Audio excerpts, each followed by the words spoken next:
I say it, 'cause the words don't come out right when I try to explain it.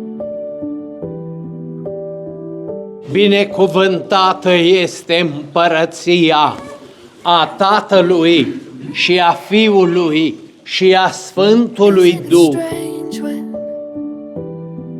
it all just fits so right, and I wouldn't change it.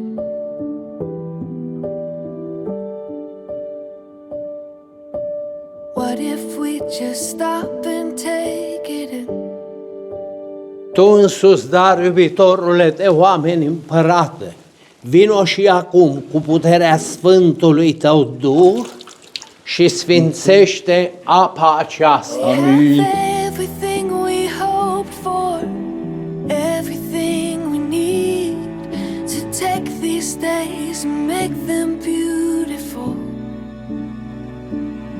No matter what we're facing or what tomorrow. Binecuvântat este Dumnezeu Cel ce luminează și sfințește.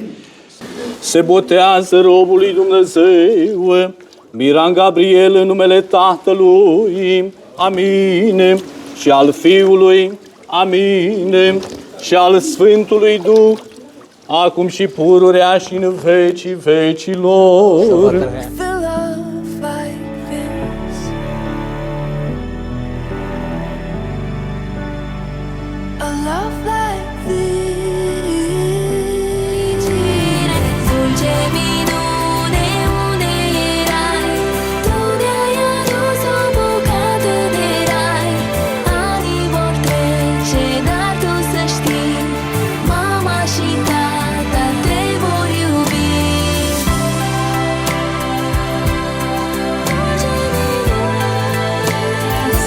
Miran să trăiască la mulți ani, mulți-ani trăiască, mulți-ani trăiască, la mulți ani.